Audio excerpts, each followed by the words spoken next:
Capítulo 5. O Conselho da Lagarta. A lagarta e Alice entreolharam-se em silêncio. Após alguns instantes, a lagarta tirou o narguilé da boca e perguntou com voz lânguida e sonolenta: "Quem é você?" Não era um início de conversa muito promissor. Alice, meio tímida, respondeu: "No momento não sei muito bem, senhor. Até sabia quem eu era quando acordei hoje cedo, mas acho que mudei várias vezes de lá para cá." "O que quer dizer com isso?" indagou a lagarta seríssima. "Explique-se." "Lamento, senhor, mas não posso explicar", retrucou Alice, "porque eu não sou eu, entende?" "Não", disse a lagarta.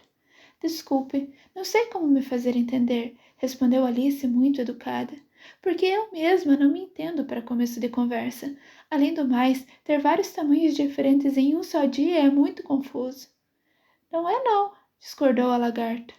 "Bem, talvez o senhor não pense assim ainda", disse Alice. "Mas quando se transformar em crisálida, o que vai acontecer um dia, sabe? E depois em borboleta, aposto que vai se sentir meio esquisito também, não é mesmo?" "Nem um pouco", disse a lagarta. "Talvez o senhor não sinta as coisas como eu", prosseguiu Alice. "Só sei que eu me sentiria meio esquisita." "Você", desdenhou a lagarta. "E quem é você?" A pergunta os levou de volta ao início da conversa. Alice, um pouco irritada com os comentários lacônicos da lagarta, empertigou-se e respondeu muito séria: "Acho que primeiro deveria me dizer quem é você." "Por quê?" perguntou a lagarta. Era outra pergunta enigmática, e Alice, constatando que não conseguia pensar numa boa resposta e que a lagarta parecia estar sem um pingo de paciência, deu as costas e partiu. "Volta aqui!" gritou a lagarta. "Preciso dizer algo importante." Aquilo parecia interessante, sem dúvida. Alice voltou. "Não seja tão impaciente", disse a lagarta. "Era só isso?" indagou Alice, esforçando-se para controlar sua irritação. "Não", disse a lagarta. Como não tinha mais nada a fazer, Alice decidiu esperar. Afinal, talvez a lagarta tivesse mesmo algo importante a dizer. A lagarta tragou em silêncio por alguns minutos, até que descruzou os braços, afastou a narguilha da boca e falou: "Então você acha que está mudada, não é?" "Receio que sim, senhor", respondeu Alice. "Não consigo mais me lembrar direito as coisas que sabia antes, nem manter o mesmo tamanho por mais de 10 minutos." "Do que não consegue se lembrar?" quis saber a lagarta. "Bem, tentei recitar Lá vem a abelhinha abelhuda, mas saiu tudo diferente", respondeu Alice chateada. "Recite Está velho tio Tadeu", ordenou a lagarta. Alice entrelaçou as mãozinhas e começou.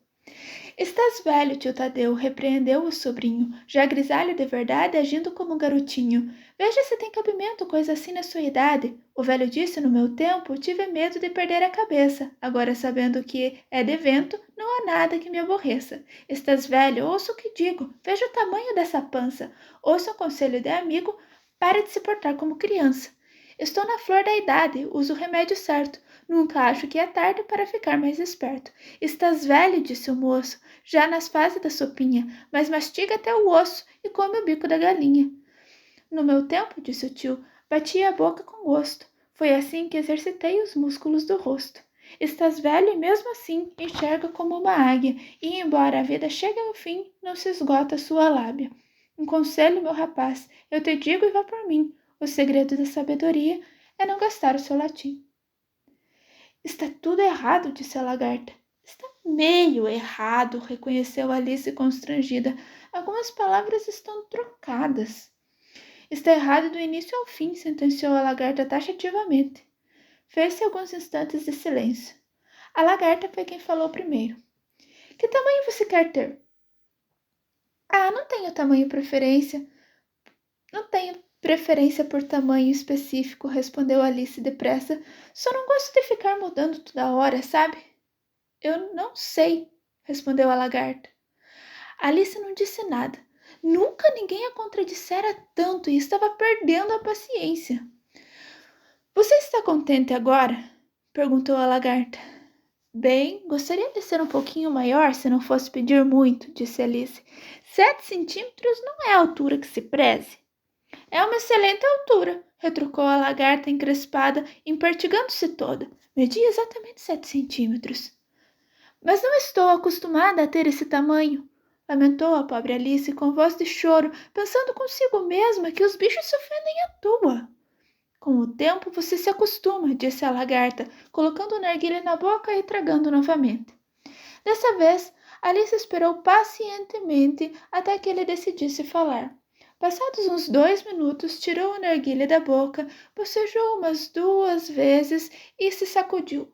Desceu então do cogumelo, saiu se arrastando pela relva e disse: Um lado vai te deixar mais alta, o outro vai te deixar mais baixa. Um lado de quê? O outro lado de quê? Pensou Alice. Do cogumelo, respondeu a lagarta, como se a menina perguntasse em voz alta. Logo depois desapareceu de vista. Alice contemplou o cogumelo pensativa, tentando entender quais eram seus lados, uma vez que era redondo. Era uma definição difícil. Por fim, esticou os braços, abraçou o cogumelo e tirou o naco da beirada, com as 2 mãos. E agora, qual é qual? Especulou Alice, mordiscando um pedacinho do naco da mão direita, para experimentar seu efeito. Imediatamente sentiu um golpe no queixo. Ele se chocara com seu pé. Ficou apavorada com aquela mudança abrupta, mas sabia que não podia perder tempo, pois encolhia com muita rapidez. Assim, pôs-se a mordiscar depressa o naco da mão esquerda. Tarefa difícil, pois seu queixo estava tão pressionado no pé que mal havia espaço para abrir a boca. Por fim conseguiu mastigar e engolir um pedacinho. Ufa, até que enfim estou com a cabeça no lugar, exclamou Alice com alívio, mas que logo se converteu em alarme quando descobriu que tinha perdido os ombros. Tudo que via quando olhava para baixo era seu pescoço gigantesco que parecia despontar como um caule do leito de folhas verdes lá embaixo. O que será esse amontoado de verde? Indagou Alice. E onde foram parar os meus ombros? E minhas pobres mãozinhas, por que não consigo vê-las? Mexia as mãos enquanto falava, mas nada acontecia a não ser um discreto tremor entre as folhas à distância. Como parecia impossível botar as mãos na cabeça, tentou abaixar a cabeça até elas e constatou, para sua alegria, que seu pescoço se curvava facilmente em qualquer direção como uma serpente.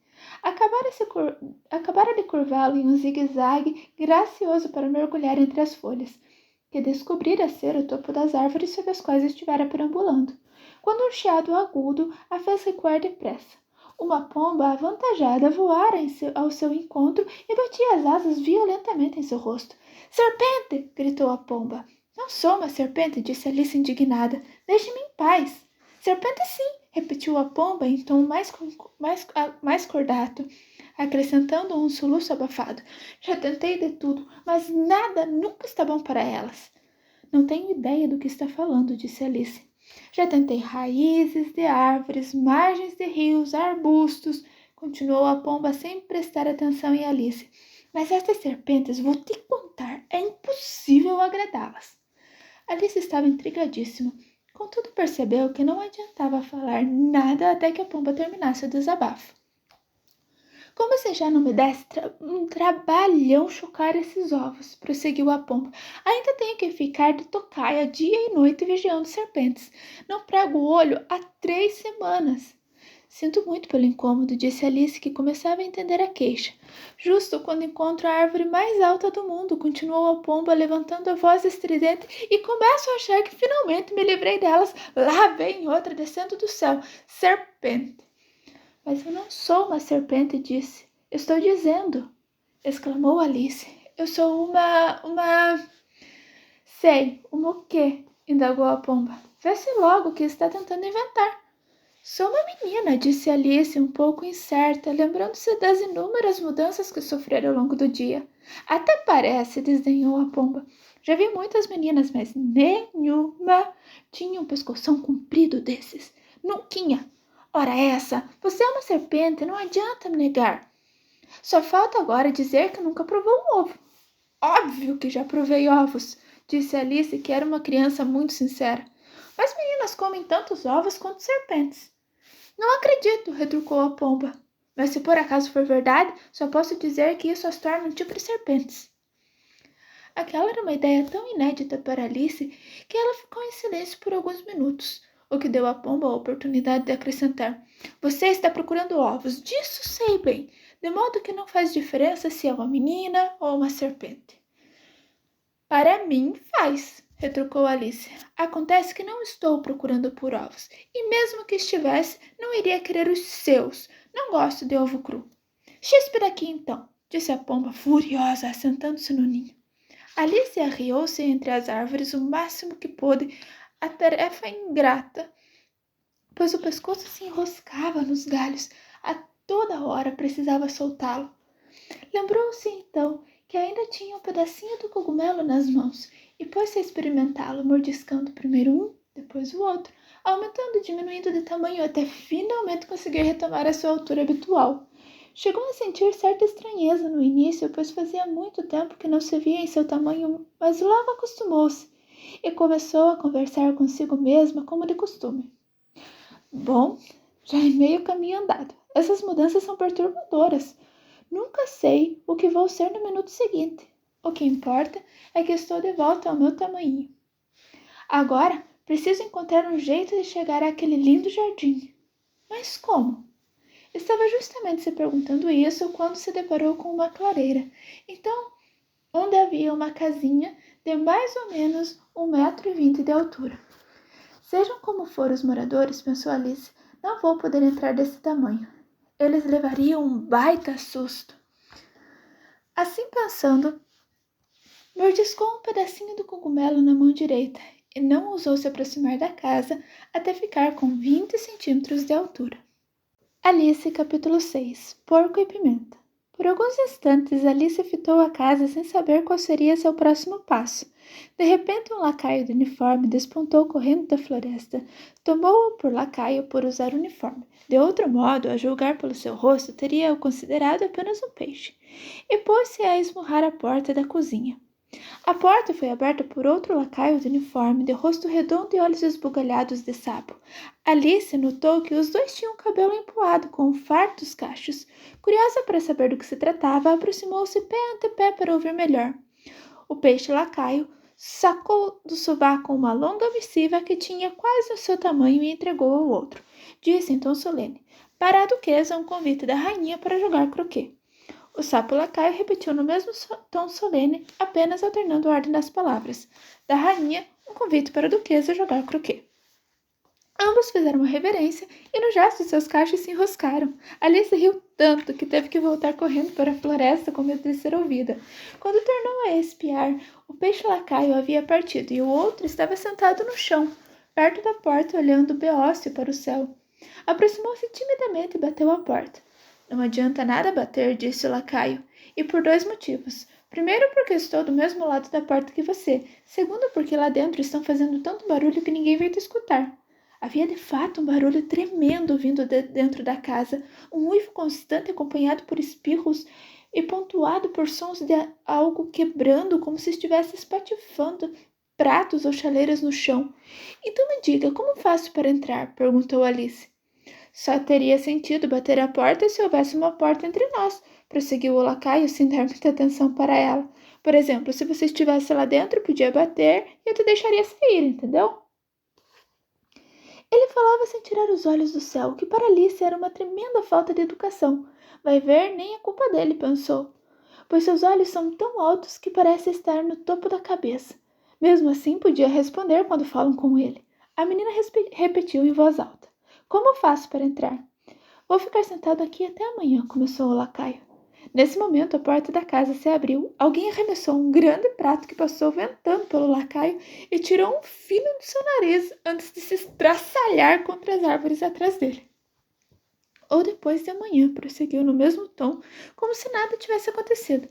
Como faço para entrar? Repetiu Alice, aumentando o volume da voz. Você precisa entrar? Perguntou o lacaio. Essa é a primeira pergunta a ser feita. E era mesmo.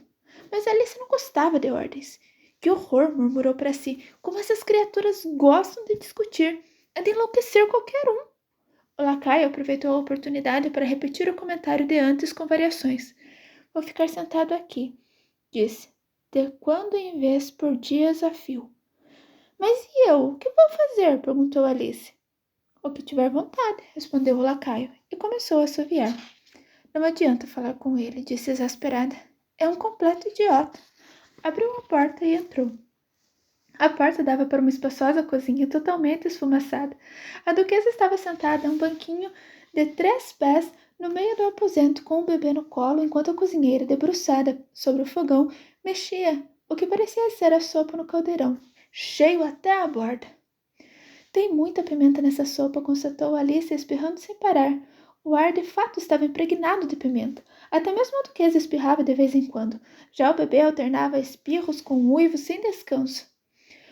Os únicos que não espirravam na cozinha eram a cozinheira e o enorme gato que, acomodado sob a lareira, sorria de orelha a orelha. A senhora poderia, por gentileza, me dizer por que seu gato é tão sorridente?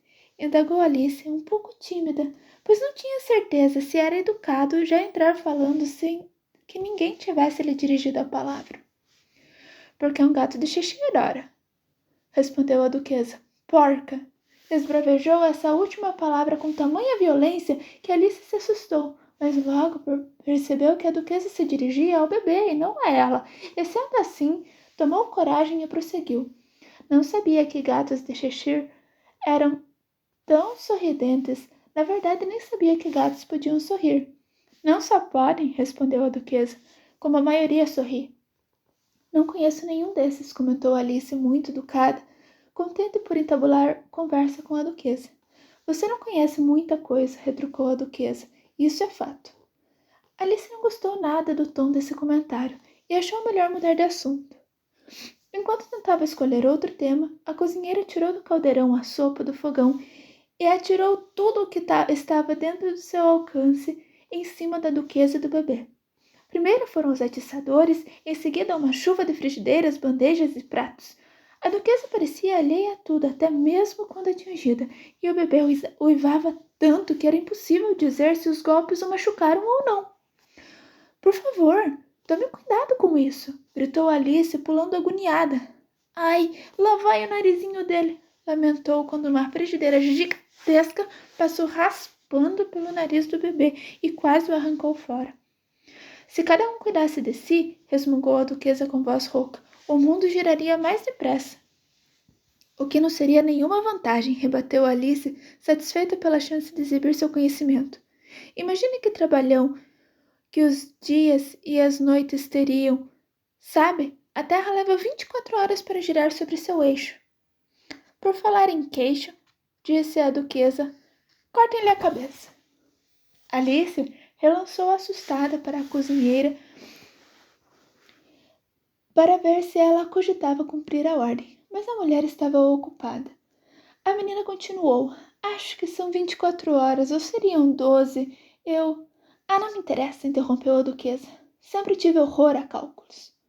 Assim dizendo, pôs-se a embalar o bebê novamente, entoando uma espécie de canção de ninar, sacudindo o bebê com violência ao fim de cada verso. Seja firme com seu bebê, a cada choro uma palmada, se amanhã finja que não vê, pois toda criança é mimada. Coro, a qual juntaram a cozinheira e o bebê. Ai, ai, ai. Enquanto entoava o segundo verso da canção, a duquesa chacoalhava o bebê para cima e para baixo bruscamente. O bebezinho chorava tanto que Alice mal conseguia ouvir a letra. Sou dura como o bebê, a cada choro uma palmada, doçura não faz crescer, seja uma mãe apimentada. Coro, ai, ai, ai. Toma, pode ninar dele um pouco se quiser, disse a duquesa para Alice, jogando o bebê em cima dela. Tenho que me arrumar para jogar croquet com a rainha, anunciou e saiu às pressas do quarto.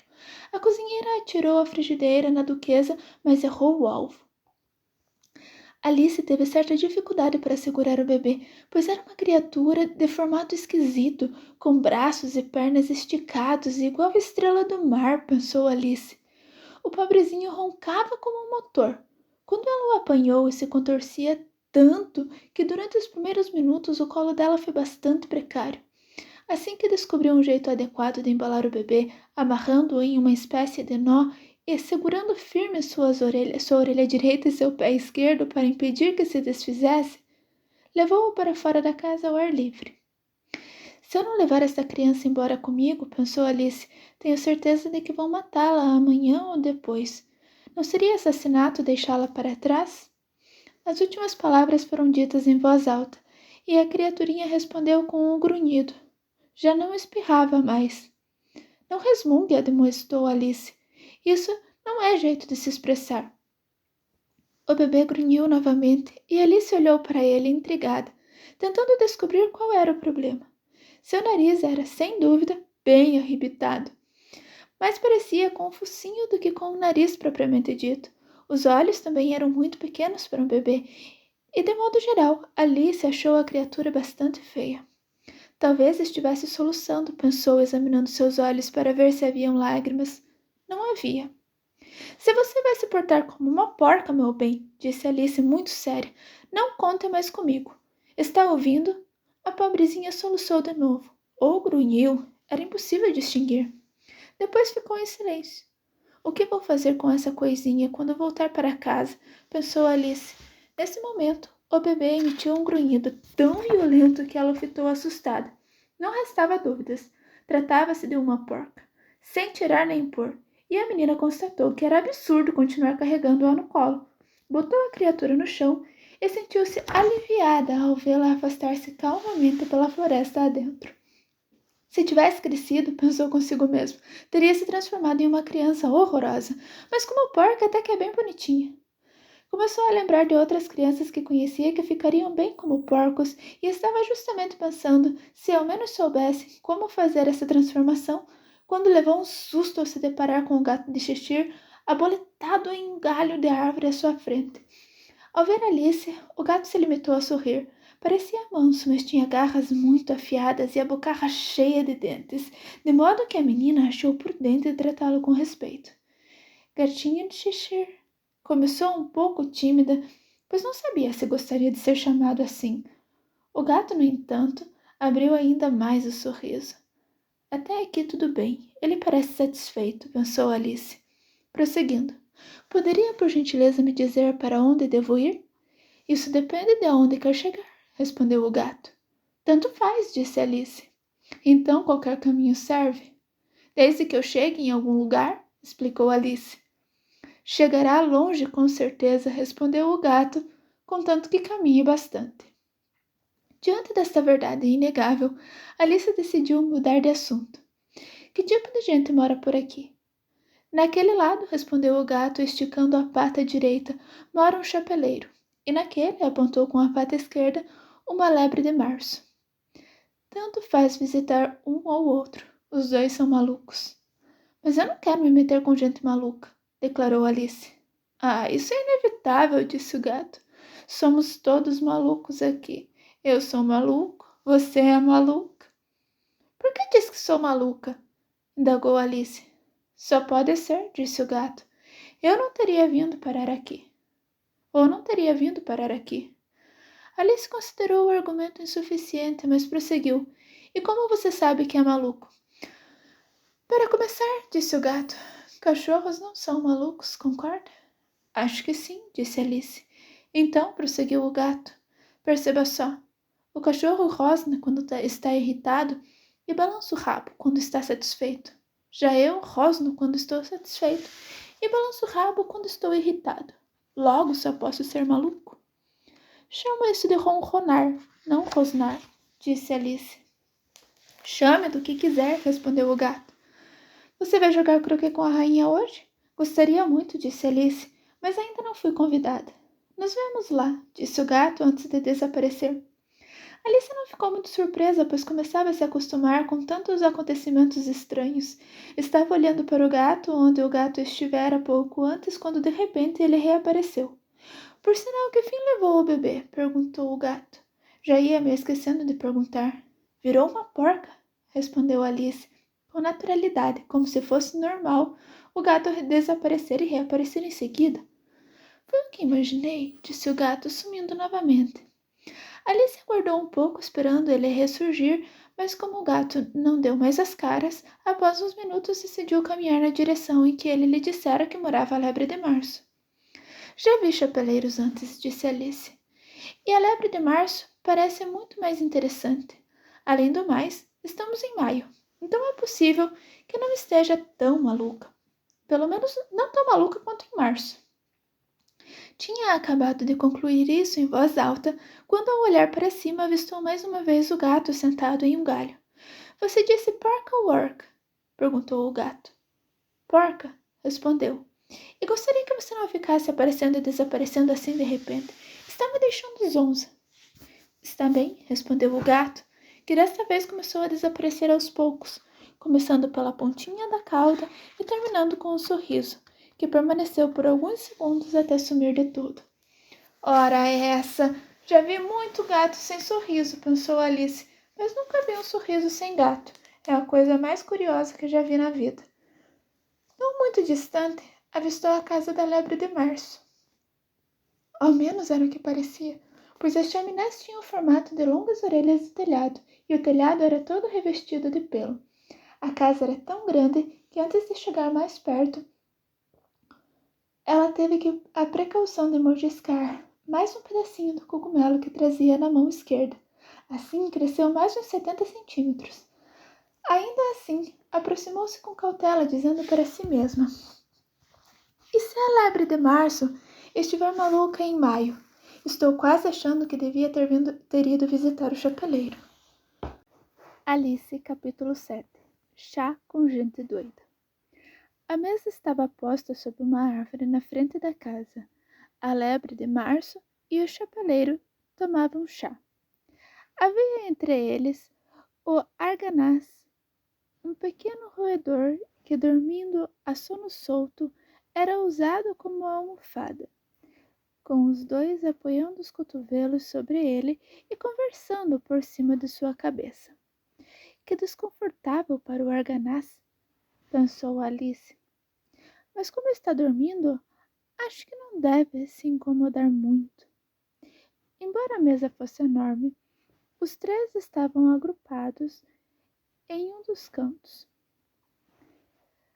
Não tem espaço, não tem espaço, gritaram quando viram Alice se aproximar. Tem espaço de sobra, exclamou a menina indignada, sentando-se em uma larga poltrona na outra cabeceira da mesa. Tome um pouco de vinho, encorajou a lebre de março. Alice olhou ao seu redor na mesa, mas não havia nada além de chá. Não estou vendo nenhum vinho, comentou ela. É porque não tem, disse a lebre de março. Então não foi muito educado da sua parte oferecer, retrucou Alice irritada. E não foi nada educado da sua sentar-se à mesa sem ter sido convidada, rebateu a lebre de março. Eu não sabia que era sua mesa, disse Alice. Além do mais, está posta para muito mais do que apenas 3 convidados. Seu cabelo precisa de um corte, comentou o chapeleiro.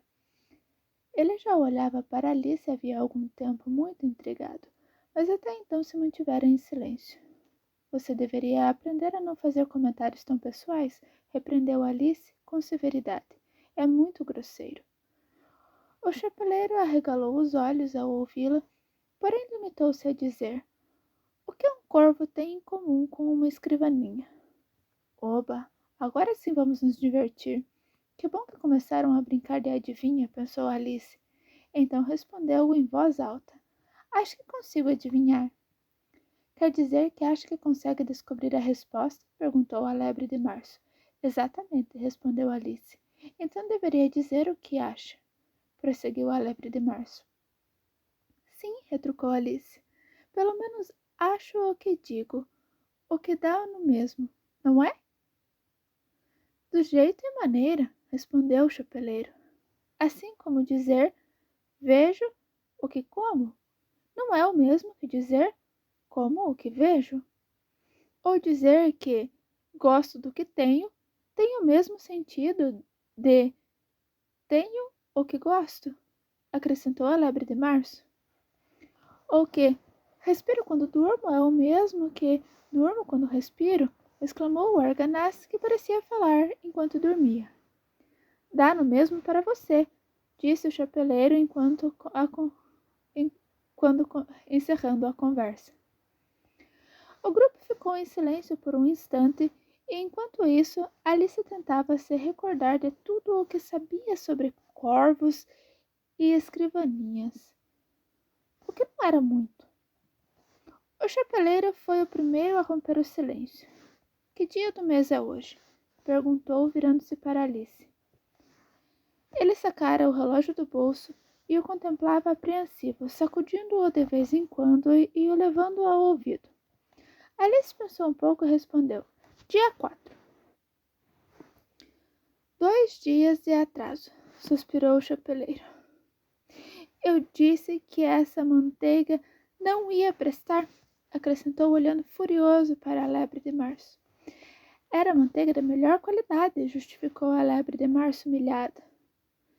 Eu sei, mas ficou cheia de migalhas, resmungou o chapeleiro. Você não devia ter servido com a faca de pão. A lebre de março puxou o relógio e o fitou, melancólica. Mergulhou-o em seu chá e reexaminou-o. Incapaz de pensar em algo melhor para dizer, repetiu. Manteiga da melhor qualidade. Alice espiava a lebre muito interessada. Que relógio engraçado, comentou ela. Mostra os dias do mês, mas não as horas. E por que deveria? Resmungou o chapeleiro. Por acaso seu relógio mostra o ano? Claro que não, respondeu prontamente Alice, mas o ano continua sendo o mesmo por um bom tempo. Mesmo motivo pelo qual o meu não mostra as horas, disse o chapeleiro. Alice se sentia atordoada. A frase do chapeleiro parecia não fazer o menor sentido, e embora estivesse linguisticamente correta. Não entendi patavina, disse ela, tentando soar o mais educada possível. O arganaz pegou no sono de novo, disse o chapeleiro, derramando um pouco de chá quente em seu focinho. O arganaz balançou enfaticamente a cabeça e disse sem abrir os olhos. Claro, eu ia falar isso agora. Já adivinhou a charada? Perguntou o chapeleiro para Alice. Não, desisto, respondeu ela. Qual a resposta? Não faço a menor ideia, respondeu o chapeleiro. Nem eu, disse a lebre de março. Alice suspirou com fastio. Acho que vocês deveriam fazer algo melhor com o tempo, disse, do que desperdiçá-lo com charadas sem respostas. Se você conhecesse o tempo tão bem quanto eu, disse o chapeleiro, não falaria sobre ele, e sim com ele. Não entendo o que você quer dizer com isso, disse Alice. Evidente, exclamou o chapeleiro, abanando a cabeça, com desdém. Acho que nunca sequer falou com o tempo. Talvez não, respondeu Alice com cautela, mas sei que preciso marcá-lo quando estudo música. Então está explicado, disse o chapeleiro. Ele não suporta ninguém marcando em cima dele. Ora, quando se tem bom relacionamento com o tempo, ele permite que se faça praticamente tudo o que quiser com as horas. Por exemplo, imagine que são 9 horas da manhã, hora de começar as aulas. Você só teria que dar e deixar para o tempo e o relógio avançaria num piscar de olhos. Que dar a deixa e deixar para o tempo e o relógio avançaria num piscar de horas. Quando você olhasse de novo, já marcaria 1h30 da tarde, bem na hora do almoço. Bem que eu gostaria que fosse, sussurrou a lebre de março. Seria maravilhoso, sem dúvida, comentou Alice pensativa. O problema é que ainda não estaria com fome para almoçar. No início talvez não, disse o chapeleiro, mas você poderia manter o relógio em 1h30 e quando quisesse. É assim que você faz? Indagou Alice. O chapeleiro sacudiu a cabeça entristecido. Não mais, respondeu. Brigamos março passado, um pouco antes dele ficar maluco. Ele apontou a colherinha de chá para a lebre de março. Foi no grande concerto oferecido pela rainha de copas. E eu tinha que cantar. Brilha, brilha, morceguinho, ilumina meu caminho. Você deve conhecer a música, não é mesmo? Já ouvi algo parecido, disse Alice. Ela continua assim, vai voando sem cansar, como uma colher de chá, brilha, brilha. O organaz se aprumou e começou a cantar ainda dormindo. Brilha, brilha, brilha, brilha.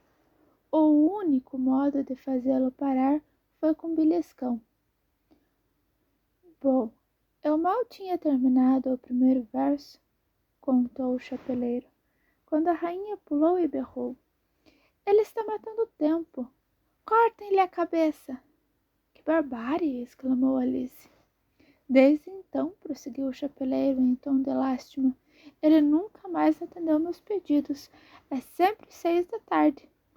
Alice teve uma ideia. É por isso que a mesa está toda preparada para o chá? Perguntou ela. É, suspirou o chapeleiro. Está sempre na hora do chá e não tenho tempo para lavar a louça nos intervalos. E você vai apenas trocando de lugar, não é? Perguntou Alice. Exatamente, conforme suja a louça, respondeu o chapeleiro. Mas o que acontece quando você volta para o início? Arriscou Alice. Sugiro mudarmos de assunto, interrompeu a lebre de março bocejando. Estou ficando cansado desse. Voto para que a mocinha nos conte uma história. Acho que não sei nenhuma, disse Alice, pega de surpresa pela proposta. Então o arganaz pode contar, gritaram os dois. Acorde! Exclamaram beliscando dos dois lados ao mesmo tempo. O arganaz abriu os olhos lentamente. Eu não estava dormindo, disse com voz rouca e falha. Ouvi tudo o que vocês disseram. Conta-nos uma história, ordenou a lebre de março. Por favor, suplicou Alice. E trata de contar depressa, acrescentou o chapeleiro para não pegar no sono bem no início. Era uma vez 3 irmãzinhas, começou o arganaz, acelerando. Seus nomes eram Elze, Lessie e Tilly. Elas moravam no fundo de um poço. E viviam de quê? Indagou Alice, que sempre se interessava quando o assunto era comida e bebida. Viviam de melaço, disse o arganaz após um momento de reflexão. Isso é impossível, sabe? Comentou Alice, muito educada. Teriam ficado doentes? E estavam, prosseguiu o arganaz, muito doentes. Alice tentou imaginar como seria uma vida tão extraordinária quanto aquela, mas ficou muito confusa. Perguntou então, mas por que morava no fundo do poço? Tome mais chá, disse a lebre de março para Alice, muito sisuda. Ainda não tomei chá algum, respondeu Alice ofendida. De modo que não posso tomar mais.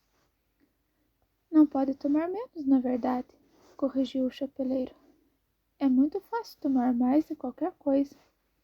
Ninguém pediu a sua opinião, retrucou Alice. Ah, quem é que está sendo grosseiro agora? Perguntou o chapeleiro triunfante. Alice não sabia mais o que dizer, de modo que serviu o chá e pão com manteiga e, virando-se para o arganaz, repetiu a pergunta. Por que moravam no fundo do poço? O arganaz precisou de mais um momento de reflexão antes de responder.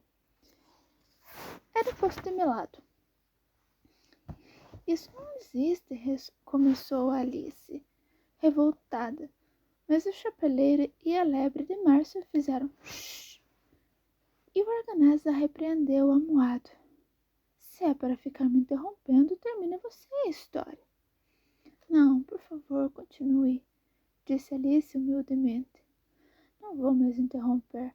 Suponho que exista ao menos um poço de melado. E existe mesmo, afirmou o arganaz indignado. Ainda assim, decidiu continuar. Bem, as 3 irmãs estavam aprendendo a desenhar. E o que elas desenharam? Perguntou Alice, esquecendo-se da sua promessa.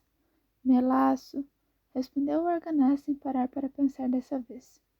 Quero uma xícara limpa, interrompeu o chapeleiro. Vamos pular um assento. Ele passou para a cadeira ao lado, seguido pelo arganaz. A lebre de março ocupou o lugar do arganaz e Alice, um pouco a contragosto, foi para o assento da lebre de março. O chapeleiro foi o único a se beneficiar com a mudança. Para Alice, a mudança foi péssima, pois a lebre de março tinha acabado de derramar a jarra de leite no prato.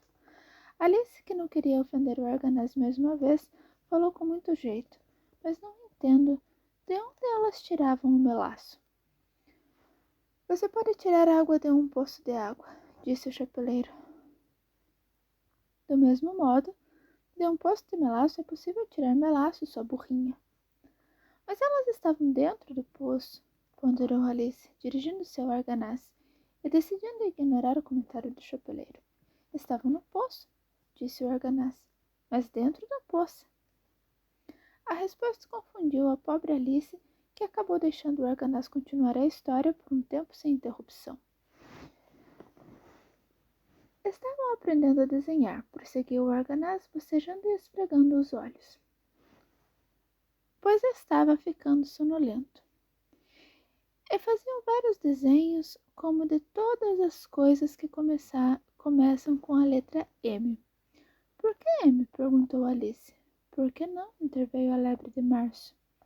Alice ficou em silêncio. A essa altura o arganaz já tinha fechado os olhos e cochilava. Ao ser beliscado pelo chapeleiro, despertou com um gritinho e continuou.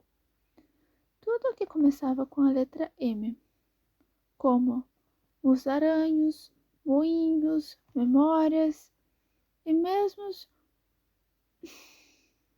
como quando a gente diz mais do mesmo. Você já viu um desenho do mesmo? Olha, agora que você perguntou, acho que não, respondeu Alice muito confusa. Então fique quieta, disse o chapeleiro. A grosseria foi a gota d'água para Alice, que revoltada se levantou e foi embora. O arganaz caiu no sono imediatamente, e os outros sequer notaram sua partida. Embora ela tenha olhado para trás uma ou duas vezes, no fundo torcendo para que a chamassem de volta, quando os viu pela última vez, estavam tentando enfiar o arganaz dentro do bule de chá. Não volto para lá de jeito nenhum, exclamou, embrenhando-se na floresta. Foi o chá mais idiota de toda a minha vida. Nesse momento, notou que em uma das árvores havia uma porta. Que estranho, pensou, mas tudo anda tão estranho hoje que acho que vou entrar logo. E lá foi ela. Mais uma vez, viu-se no amplo salão, perto da mesinha de vidro. Vou escolher melhor agora, disse para si mesma, pegando a pequena chave dourada, abrindo a porta que dava para o jardim. Avançou, mordiscando o cogumelo, guardara um pedacinho no bolso, até alcançar uns 30 centímetros e adentrou pelo corredor. Então, finalmente, descobriu-se no lindo jardim, cercada por leitos de flores e chafarizes. Alice, capítulo 8. O campo de croquet da rainha. Havia uma portentosa roseira próxima à entrada do jardim. As rosas eram brancas, mas 3 jardineiros ocupavam-se de pintá-las de vermelho. Alice achou aquilo estranhíssimo e se aproximou para observá-los. Ao chegar perto, ouviu um deles dizer: Preste atenção, Cinco, está me sujando todo de tinta. Foi sem querer, respondeu Cinco, melindrado. 7 me deu uma cotovelada. Ao ouvir isso, 7 olhou para cima e disse: Isso aí, 5, sempre colocando a culpa nos outros. Melhor você ficar bem quietinho, disse 5. Ontem mesmo ouvi a rainha dizer que você merecia ser decapitado. E por quê? Perguntou o outro. Isso não é da sua conta, 2, respondeu 7. Ah, é da conta dele sim, exclamou 5. E eu sei o motivo. Foi por levar bulbos de tulipa em vez de cebolas para o cozinheiro. 7 baixou o pincel e começava a explicar. Ora, essa é a maior injustiça de todas. Quando avistou Alice e calou-se. Os outros também olharam para trás e ao vê-la fizeram reverência. Um pouco acanhada, Alice perguntou. Por gentileza, poderiam me dizer por que estão pintando as rosas? 5 e 7 não responderam, apenas olharam para 2, que então disse num sopro de voz. O que aconteceu, senhorita, é que estas rosas deveriam ser vermelhas, mas plantamos uma roseira branca por engano. Se a rainha descobrir, cortará nossas cabeças, sabe? Como pode ver, senhorita, estamos tentando corrigir o problema da melhor maneira possível antes que ela chegue para... Foi aí que 5, que preocupado vigiara o jardim o tempo todo, interrompeu-o gritando: A rainha! A rainha! Os 3 jardineiros imediatamente atiraram-se de bruços ao chão com os rostos colados no solo, ouvindo o som de muitos passos se aproximando. Alice virou-se ansiosa para ver a rainha. Primeiro vieram 10 soldados carregando bastões. Eram idênticos aos 3 jardineiros de formatos oblongo e chato, com as mãos e os pés apontados nas extremidades. Depois, 10 cortesãos, todos ornamentados com diamantes em duplas como soldados. Em seguida, 10 crianças da realeza, também em duplas, criancinhas graciosas saltitando alegremente de mãos dadas, todas ornamentadas com corações. Atrás delas, os convidados, em sua maioria reis e rainhas, entre os quais Alice reconheceu o coelho branco. Ele falava depressa, muito esbaforido, sorrindo de tudo e para todos, e passou por ela sem notar sua presença. Por fim, surgiu o valete de copas, com a coroa do rei em almofada de veludo carmim, e encerrando o longo cortejo, o rei e a rainha de copas. Alice ficou na dúvida se deveria deitar de bruços também como os 3 jardineiros, mas não se lembrava ter ouvido tal regra para cortejos. Além do mais, qual a finalidade de um cortejo? Pensou. Se as pessoas se deitarem com os rostos no chão, impedidas de vê-lo. Assim, continuou de pé onde estava e aguardou se aproximarem. Ao se depararem com Alice, estacaram e a observaram. A rainha perguntou encrespada ao valete de copas: "Quem é essa?" O valete fez reverência e sorriu sem responder. "Idiota!" exclamou a rainha, sacudindo a cabeça impaciente. Virando-se para Alice, indagou: "Qual o seu nome, menina?" "Meu nome é Alice, Vossa Majestade", respondeu muito cortês, pensando consigo mesmo. "Ora, não passam de um baralho, afinal de contas. Não preciso ter medo deles." "E quem são esses?" perguntou a rainha, apontando para os 3 jardineiros deitados em volta da roseira. Pois, como estavam deitados de bruço, o desenho em suas costas era igual ao restante do baralho, e ela não podia distinguir se eram jardineiros, soldados, cortesãos ou 3 dos seus próprios filhos. "Como posso saber?" respondeu Alice, surpresa com sua coragem. "Não é da minha conta." A rainha ficou vermelha de ódio, e após encarar Alice como uma fera, berrou: "Cortem-lhe a cabeça! Cortem!" "Palhaçada!" interrompeu Alice em tom decidido e sonoro, emudecendo a rainha. O rei pousou a mão no braço da esposa e ponderou com voz mansa: "Reflita, minha querida, ela é apenas uma criança." A rainha se desvencilhou abruptamente do toque e ordenou ao valete: "Vire-os para cima." O valete obedeceu, desvirando-os cuidadosamente com o pé. "Levantem-se, levantem-se!" gritou a rainha, estridente, e os 3 jardineiros ergueram-se num salto, curvando-se para o rei, a rainha, as crianças da realeza e os demais integrantes do cortejo. "Parem com isso!" berrou a rainha. "Vocês estão me deixando tonta." Então, olhando a roseira, indagou: "O que estavam fazendo aqui?" "Vossa Majestade", disse 2 muito humilde, abaixando o joelho, "tentávamos..." "Já entendi", disse a rainha, que estivera a examinar as rosas. "Cortem-lhes a cabeça!" O cortejo então prosseguiu, desfalcado por 3 soldados que ficaram para executar os pobres jardineiros. Os 3 correram até Alice em busca de proteção. "Vocês não serão decapitados", disse Alice, colocando-os no enorme vaso de plantas que havia por perto. Os 3 soldados vasculharam a área em busca dos jardineiros, depois marcharam em silêncio de volta ao cortejo. "Cortaram-lhe as cabeças?" gritou a rainha. "As cabeças foram cortadas, Majestade", brandaram os soldados. "Ótimo!" gritou a rainha. "Você sabe jogar croquet?" Os soldados não responderam e olharam para Alice, para quem, obviamente, a pergunta fora dirigida. "Sei!" gritou Alice. "Então vamos!" urrou a rainha, e Alice juntou-se ao cortejo curiosa para saber o que viria em seguida. Está um dia, bonito, não é mesmo? Comentou uma voz tímida ao seu lado. Era o coelho branco que fitava apreensivo o rosto de Alice. Muito, respondeu a menina. Onde está a duquesa? Shh, disse o coelho, pedindo silêncio depressa. Olhou aflito para trás antes de ficar na ponta dos pés e aproximar a boca da orelha de Alice para cochichar. Foi condenada à morte e aguarda a execução.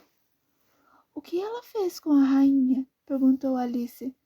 Você disse o que ela fez, pobrezinha? Indagou o coelho. Eu? Não tenho pena dela. Eu disse o que ela fez com a rainha. Deu um tabefe nas orelhas dela, respondeu o coelho. Alice gargalhou. Silêncio! Suplicou o coelho atemorizado. A rainha pode ouvir. A duquesa chegou um pouco atrasada e a rainha disse: Aos seus lugares! Esbravejou a rainha. E todos se puseram a correr, esbarrando uns nos outros. Em menos de 2 minutos, já estavam todos devidamente posicionados e o jogo começou. Alice nunca vira um campo de croquet tão peculiar na vida.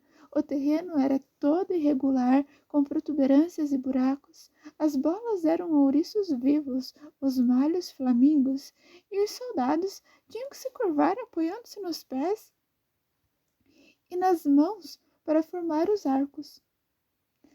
A maior dificuldade de Alice no início foi manusear seu flamingo. Por fim, conseguiu, ao encaixar o corpo no animal da maneira mais confortável possível debaixo do seu braço, com as patas penduradas para baixo. No entanto, sempre que posicionava o pescoço do flamingo bem esticado e mirava um golpe preciso na cabeça do ouriço, o flamingo se virava para olhar para ela com expressão tão atordoada que Alice não resistia e caía na gargalhada. Quando finalmente conseguia que o flamingo esticasse o pescoço e se posicionava para a nova tacada, descobria exasperada que o ouriço havia se desenrolado e escapado, arrastando-se pelo chão. Para completar, havia sempre protuberâncias ou buracos no caminho, e os soldados, encurvados, não paravam de mudar de lugar, deslocando-se pelo campo. Tudo isso levou Alice a concluir que aquele era, de fato, um jogo dificílimo. Todos jogavam ao mesmo tempo sem aguardar a vez. Discutiam sem parar e disputavam os ouriços. Não demorou muito para que a rainha ficasse furiosa e saísse pisoteando o campo e gritando insistentemente: Cortem a cabeça dele! Ou cortem a cabeça dela! Alice começou a ficar inquieta. Embora não tivesse tido nenhum desentendimento com a rainha, sabia que poderia ter algum a qualquer momento. O que será de mim então? Pensou. Adoram decapitar as pessoas aqui. É um verdadeiro milagre que ainda existam pessoas vivas. Procurava uma rota de fuga e um jeito de escapulir sem ser vista, quando notou uma espécie de curioso borrão no ar. No início ficou bastante intrigada, contudo, após observá-lo por alguns instantes, distinguiu a forma de sorriso e disse para si mesma: É o gato de Cheshire. Agora vou ter alguém para conversar. Como está se saindo? Quis saber o gato assim que sua boca se tornou nítida bastante. Alice esperou até que os olhos surgissem e o cumprimentou com um aceno de cabeça. De nada adianta falar antes que suas orelhas apareçam, pelo menos uma delas, pensou. Em poucos instantes a cabeça inteira estava visível, e Alice colocou o flamingo no chão e pôs-se a relatar como andava o jogo, contente por poder conversar com alguém. O gato, de certo, já se achava visível o suficiente, não materializou o corpo. Não acho que joguem limpo, reclamou Alice, e discutem tanto, mas tanto, que não conseguimos ouvir nada direito. Não creio sequer que existam regras definidas. Se existem, ninguém as cumpre. E você não faz ideia como é complicado tentar jogar com coisas vivas. Por exemplo, lá se vai o arco que eu precisava ultrapassar para outro lado do campo. Quando eu ia acertar o ouriço da rainha, agora há pouco, ele saiu correndo ao ver o meu se aproximar. O que você achou da rainha? Perguntou baixinho o gato. Não gostei nadinha, respondeu Alice. É tão... Nesse momento, notou que a rainha estava bem atrás dela, ouvindo tudo. Então a menina prosseguiu. Provável que ela ganhe a partida, que nem vale a pena continuar jogando. A rainha sorriu e se afastou. Com quem você está falando? Indagou o rei, ao caminhar na direção de Alice e fitar com curiosidade a cabeça do gato. Com um amigo meu, o gato de Cheshire, respondeu Alice. Permita-me apresentá-lo. Não fui com a cara dele, admitiu o rei. Mas, se assim quiser, pode beijar minha mão. Prefiro me abster, retrucou o gato. Não seja impertinente e não me olhe assim, exclamou o rei, escondendo-se atrás de Alice. Um gato pode olhar um rei, disse Alice. Li isso num livro, mas não me lembro qual. Bem, quero que seja expulso, disse o rei, muito decidido, chamando a rainha que passava por perto justo naquele instante. Minha cara, gostaria que mandasse expulsar esse gato. A rainha só conhecia uma maneira de lidar com dificuldades, fossem elas grandes ou pequenas. Cortem-lhe a cabeça! Exclamou, sem sequer olhar para trás. Vou eu mesmo buscar o carrasco, voluntariou-se o rei, ansioso, antes de sair correndo. Alice pensou que era melhor voltar e ver como avançava o jogo quando ouviu a voz da rainha ao longe gritando enfurecida. Já ouvira condenar 3 jogadores à morte por terem perdido sua vez, e não estava gostando do rumo daquela história, uma vez que o jogo estava tão caótico que ela não sabia mais se era ou não sua vez. Decidiu então sair em busca do seu ouriço. A criaturinha estava metida em briga com outro ouriço, e Alice achou que aquela era uma ótima oportunidade para arremessar um contra o outro. A única dificuldade era seu flamingo. Partira para o outro lado do jardim, onde Alice o viu tentar voar atabalhoadamente árvore acima. Quando conseguiu apanhar o flamingo e trazê-lo de volta, a briga já chegara ao fim e os ouriços haviam desaparecido. Não importa, pensou Alice, pois todos os arcos já saíram daqui de perto também. Ela enfiou o flamingo debaixo do braço para evitar que escapasse de novo e voltou para continuar a conversa com seu amigo. Ao regressar para onde estava o gato de Cheshire, ficou surpresa ao encontrar uma multidão reunida ao seu redor. O carrasco, o rei e a rainha estavam em pé de guerra. Falavam todos ao mesmo tempo, enquanto o restante permanecia em silêncio, todos muito apreensivos. Assim que Alice se aproximou, foi instada pelos 3 a decidir a contenda. Eles repetiam suas opiniões para ela, porém, como falavam ao mesmo tempo, a menina teve muita dificuldade para entender o que diziam. A opinião do carrasco se apoiava na impossibilidade de cortar a cabeça quando não havia corpo. Ele explicou que nunca fizera nada parecido e que não ia começar justamente agora. A opinião do rei era que qualquer criatura que possuía a cabeça podia ser decapitada e que afirmar o contrário era puro disparate. A opinião da rainha era que se não tomassem uma atitude a respeito imediatamente, ela condenaria todos à morte sem exceção. Esse último comentário fora o responsável pela expressão séria e apreensiva de todos os presentes. Alice não conseguiu pensar em nada para dizer, exceto: o gato pertence à duquesa, então é melhor saber o que ela tem a dizer a respeito disso. Ela está presa, respondeu a rainha, que virou-se para o carrasco e ordenou: traga-a aqui. O carrasco partiu, lépido como uma flecha. Assim que ele se afastou, a cabeça do gato começou a desaparecer. Quando enfim retornou com a duquesa, o animal já havia sumido por completo. O rei e o carrasco correram alucinados de um lado para o outro em seu encalço, enquanto o resto do grupo retomou a partida. Alice, capítulo 9.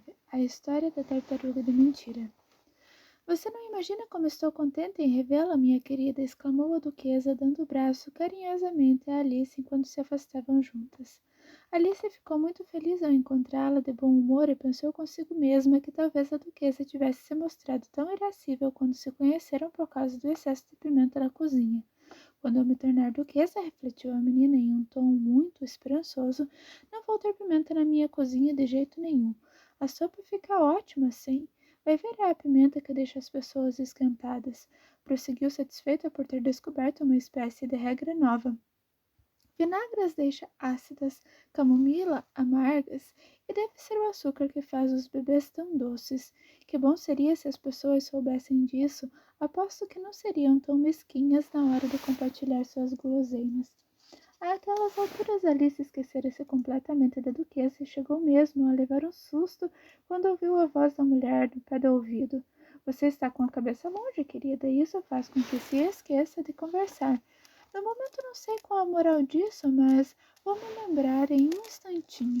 Talvez não haja nenhuma, arriscou Alice. Ora essa, mocinha, exclamou a duquesa. Tudo tem uma moral, basta saber encontrá-la.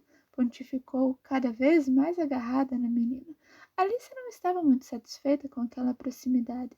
Primeiro porque a duquesa era muito feia, segundo porque seu queixo batia exatamente no ombro de Alice, e era um queixo desconfortavelmente pontudo. No entanto, como não queria ser rude, foi obrigada a suportar. O jogo está indo bem melhor agora, comentou para puxar assunto. Verdade, respondeu a duquesa, e a moral disso é o amor e só o amor faz o mundo girar. Já ouvi dizer, cochichou Alice, que o que faz o mundo girar é cada um cuidar de si mesmo.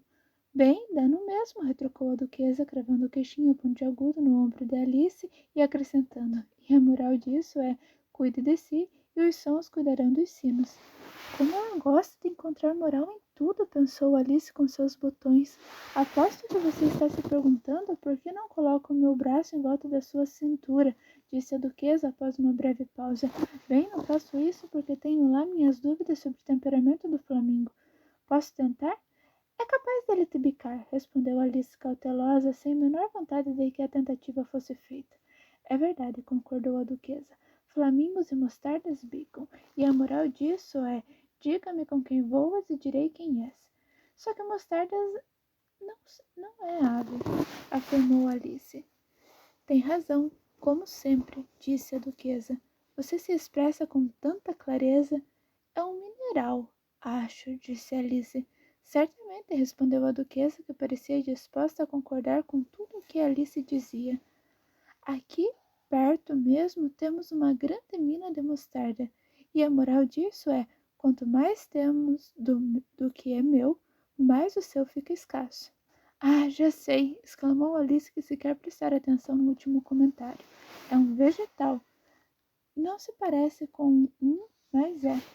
Concordo com você, disse a duquesa, e a moral disso é, seja o que você é, o que você parece ser, ou, se preferir a forma simplificada, jamais imagine ser diferente do que aparenta ser aos outros, do que foi ou poderia ter sido, se não fosse o que teria sido se aparentasse ser diferente para eles. Acho que eu entenderia melhor, confessou Alice, muito cortês, se lesse isso por escrito. Assim falado, não consegui acompanhar muito bem. Isso não é nada perto do que eu poderia dizer se quisesse, retrucou a duquesa orgulhosa. Por favor, não se dê ao trabalho de me explicar mais ainda, pediu Alice. Ora essa, não há trabalho algum, disse a duquesa. Vou te dar de presente uma cópia de tudo o que falei até agora. Que porcaria de presente, pensou Alice. Ainda bem que não ganhamos presentes assim de aniversário. Mas não teve coragem de dizer isso em voz alta. Com a cabeça longe de novo, indagou a duquesa, afundando o queixo no ombro de Alice. Tenho todo o direito de pensar, retrucou Alice, irritada, pois começava a se preocupar um pouco. Tanto direito, disse a duquesa, e quanto os porcos têm de voar e Para a surpresa de Alice, a duquesa se calou de repente no meio da palavra favorita. Moral. Seu braço entrelaçado de Alice tremia. Alice olhou para cima e se deparou com a rainha parada diante delas, com a cara fechada como o céu nublado antes da tempestade. Belo dia, Vossa Majestade, comentou a duquesa em um fiapo de voz. Quem avisa amigo é, gritou a rainha, batendo os pés no chão enquanto falava. Ou você se arranca daqui neste exato minuto, ou vai ter a cabeça arrancada. Escolha. A duquesa escolheu e se pirulitou imediatamente. Vamos continuar o jogo, ordenou a rainha para Alice, que estava apavorada demais para falar algo, e seguiu em silêncio de volta ao campo de croquet. Os outros convidados aproveitaram a ausência da rainha e foram todos descansar à sombra, porém assim que a avistaram, correram de volta ao jogo a tempo de ouvirem a rainha comentar que se demorassem mais um segundo pagariam o atraso com suas vidas.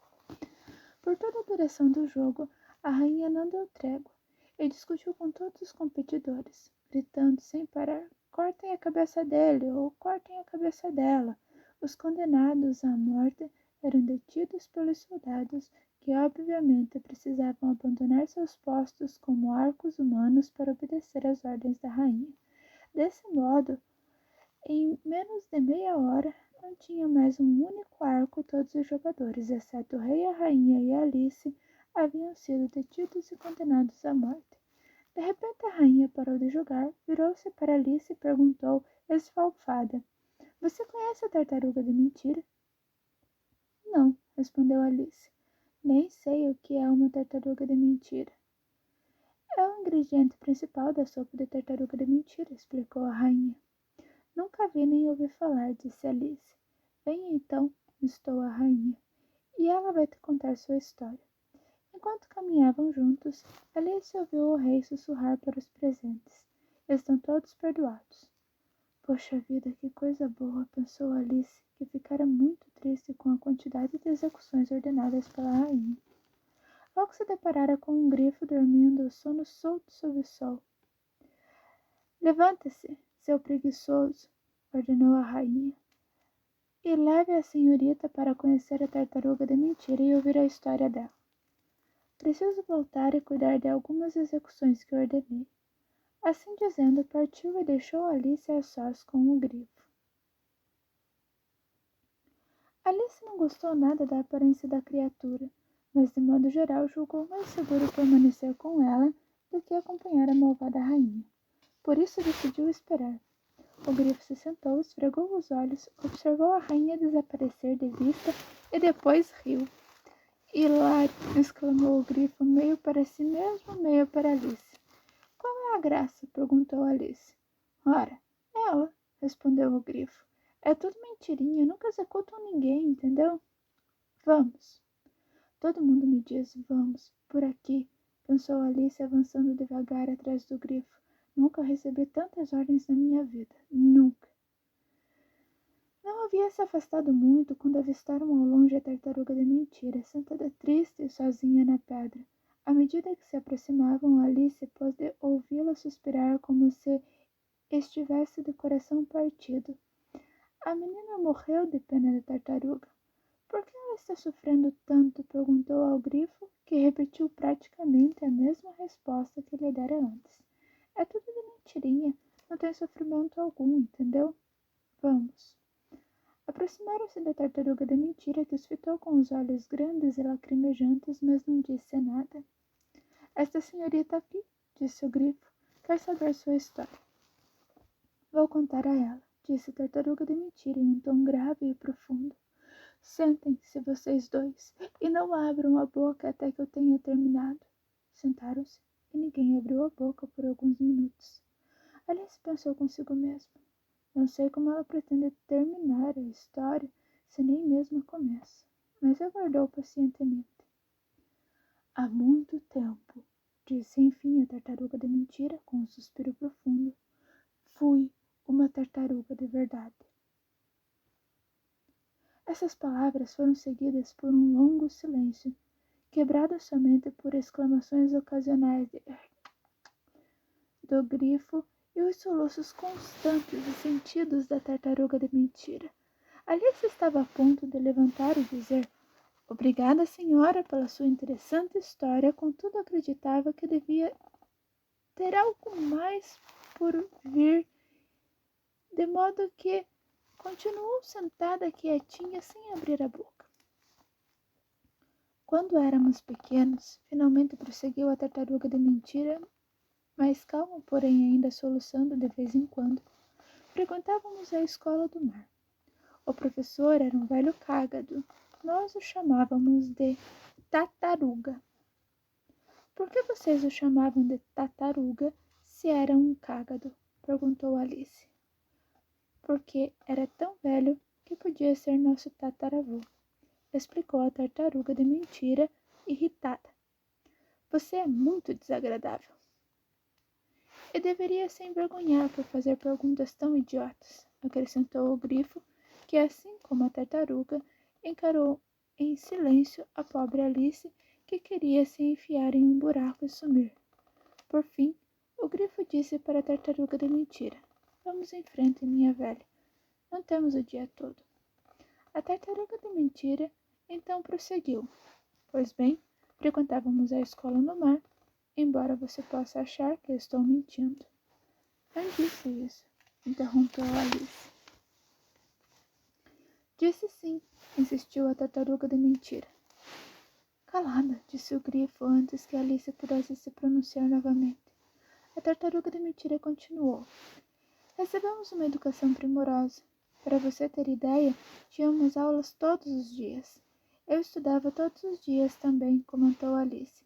Isso não é nenhuma exclusividade. Com exames? Perguntou a tartaruga de mentira um pouco afobada. Sim, respondeu Alice. Estudávamos francês e música também. E lavanderia? Perguntou a tartaruga de mentira. Claro que não, respondeu Alice indignada. Ah, então sua escola é uma porcaria, disse a tartaruga de mentira visivelmente aliviada. Da nossa, no fim da fatura, aparecia escrito assim: francês, música e lavanderia extra. Não devia ter muita utilidade, comentou Alice para quem morava no fundo do mar. Não tive dinheiro para me especializar, suspirou a tartaruga de mentira. Fiz apenas o curso normal. Como era esse curso? Indagou Alice. Lisura e estrita. É claro, para começar, respondeu a tartaruga de mentira. E depois os diversos desdobramentos da aritmética, ambição, distração, enfeiuramento e descanso. Nunca ouvi falar em enfeiuramento. Alice arriscou a comentar. O que é? O grifo ergueu duas patas no ar, incrédulo. O quê? Nunca ouviu falar em enfeiuramento? Perguntou. Suponho que saiba o que é embelezamento, não é? Sei sim, disse Alice sem muita convicção. Quer dizer, tornar algo mais bonito? Ué, prosseguiu o grifo. Se não sabe, então, o que é enfeiurar, é porque é muito ignorante mesmo. Alice, sentindo-se desencorajada a perguntar a respeito, virou-se para a tartaruga de mentira e indagou. O que mais você estudou? Bem, estudamos escória, respondeu a tartaruga de mentira, contando as matérias nas patas. Escória antiga e moderna, tínhamos também geografia e desdenho. Nosso professor de desdenho era um velho congro que nos dava aula uma vez por semana. Estudávamos desdenho, endosso e pintura a óleo. E que pintura é essa? Quis saber Alice. Não tenho como demonstrar, respondeu a tartaruga de mentira. Estou muito enferrujada e o grifo nunca aprendeu. Não dava tempo, justificou o grifo. Eu estudava léguas com um caranguejo velho que só. Nunca estudei com ele, comentou a tartaruga de mentira com um suspiro. Diziam que também dava aulas de literatura. Isso, disse o grifo suspirando também. As duas criaturas esconderam o rosto com as patas. E vocês estudavam quantas horas por dia? Perguntou Alice ansiosa para mudar de assunto. 10 horas no primeiro dia, respondeu a tartaruga de mentira. 9 no segundo e assim por diante. Que rotina peculiar! Exclamou Alice. É por isso que se chama ex-tudo, esclareceu o grifo. A cada dia, o tudo da véspera se torna passado. Aquela ideia era inédita para Alice, e ela refletiu um pouco antes de fazer sua próxima pergunta. Então, o 11º dia devia ser de folga. Claro que era, disse a tartaruga de mentira. E como vocês faziam no 12º? Indagou Alice, curiosa. Chega de falar sobre o ex-tudo, interrompeu o grifo decidido. Vamos contar agora como eram as brincadeiras.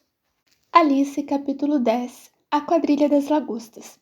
A tartaruga de mentira suspirou fundo e enxugou um dos olhos com as costas da pata. Olhou para Alice e tentou dizer algo, mas por uns 2 minutos ficou engasgada em soluços. É como se tivesse um osso entalado na garganta, explicou o grifo, sacudindo o companheiro e dando-lhe tapinhas nas costas. Por fim, a tartaruga de mentira recuperou a voz e, com lágrimas escorrendo pela face, prosseguiu. Talvez você não tenha vivido por muito tempo no fundo do mar. Não vivi, disse Alice.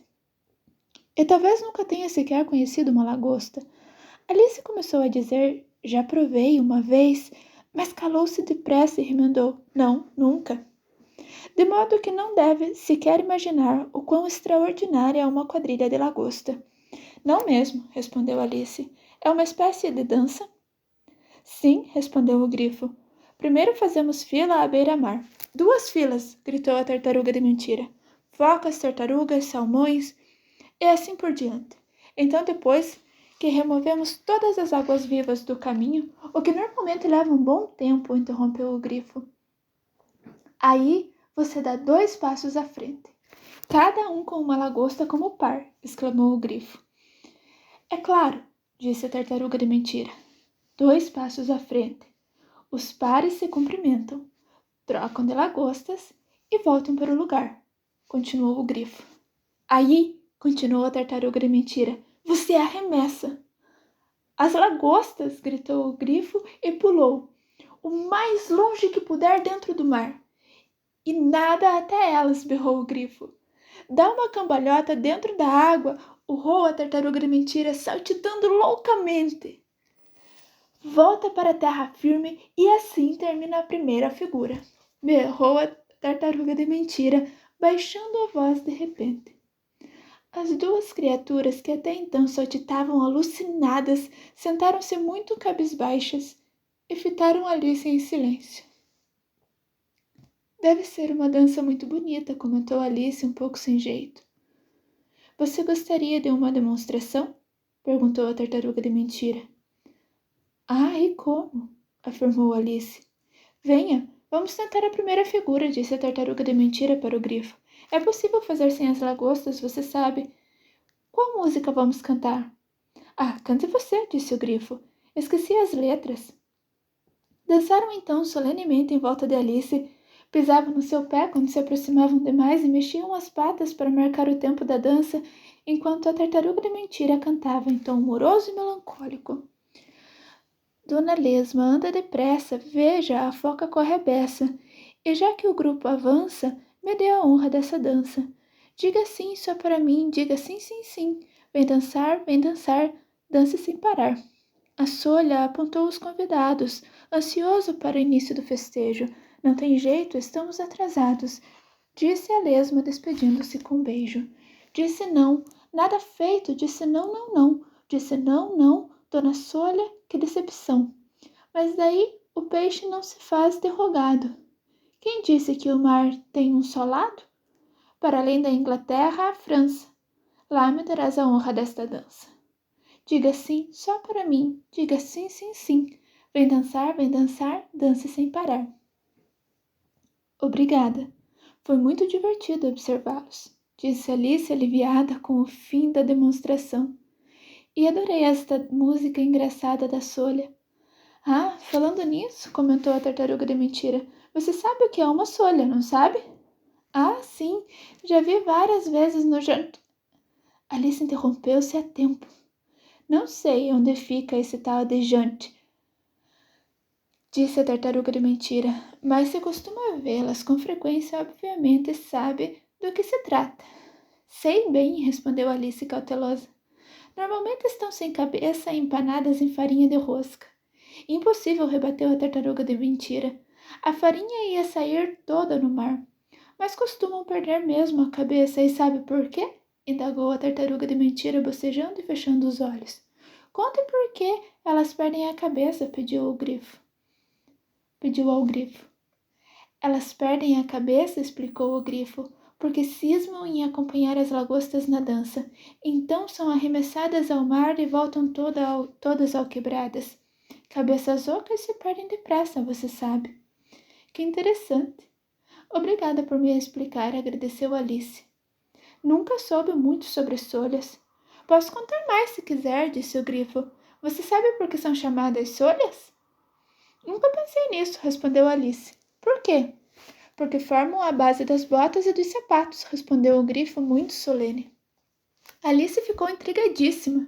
Formam a base das botas e dos sapatos, repetiu pensativamente. Ora, de que é feita a base dos seus calçados? Indagou o grifo. Sobre o que você pisa? Alice olhou para os pés e refletiu um pouco antes de responder. Sobre as solas, ora. As botas e os sapatos no fundo do mar, explicou o grifo bem sério, são feitas com solhas. Ora, agora você já sabe. E com o que mais? Perguntou Alice sem disfarçar sua imensa curiosidade. Pescados e enguias, é claro, respondeu o grifo com um pouco impaciente. Qualquer camarão sabe disso. Se eu fosse a Solha, disse Alice, ainda pensando na letra da canção, teria dito à foca: Por favor, nos deixem em paz, não queremos sua companhia. Eram obrigadas a levarem as focas, respondeu a tartaruga de mentira. Nenhum peixe que se preze por aí sai por aí sem estar focado. Sério? Perguntou Alice surpresa. Seríssimo, afirma a tartaruga de mentira. Ora, se um peixe virasse para mim e me dissesse que ia em busca de um objetivo ao longo, eu logo perguntaria: Está bem focado? O senhor não quis dizer foco em vez de foca? Perguntou Alice. Eu disse o que eu quis dizer, retrucou a tartaruga de mentira ofendido. O grifo acrescentou: Vamos lá, conte-nos agora as suas aventuras. Posso contar minhas aventuras a começar por hoje de manhã, disse Alice um pouco acanhada. De nada adianta voltarmos no passado, pois eu era uma pessoa diferente ontem. Explique isso direito, exortou a tartaruga de mentira.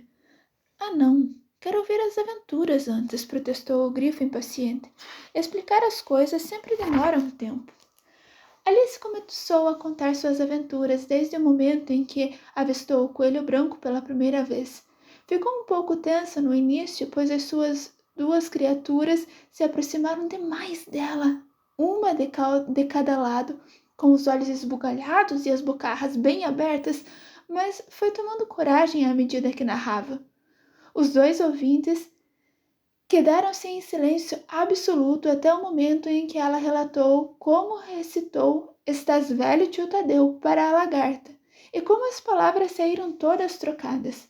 Só então a tartaruga de mentira suspirou profundamente e comentou: Muito esquisito mesmo. Bota esquisito nisso, concordou o grifo. Saíram todas trocadas, repetiu a tartaruga de mentira pensativo. Gostaria de vê-la tentando de novo agora. Peça a ela para recitar algo. A tartaruga de mentira olhou para o grifo como se reconhecesse nele alguma espécie de autoridade sobre Alice. Levante-se e declame, assim disse o preguiçoso, ordenou o grifo. Como esses bichos gostam de dar ordens e nos obrigam a recitar coisas, pensou Alice. Não vejo diferença nenhuma da minha escola. Não obstante, ela obedeceu e de pé pôs-se a recitar. No entanto, como ainda estava com a quadrilha da lagosta na cabeça, falou sem pensar direito e as palavras saíram realmente estranhas. Assim disse o lagostoso, muito reclamão. Você me tostou demais, virei um camarão. Já que o pato usa o bico para se aprumar, se vale das patas para as garras alongar.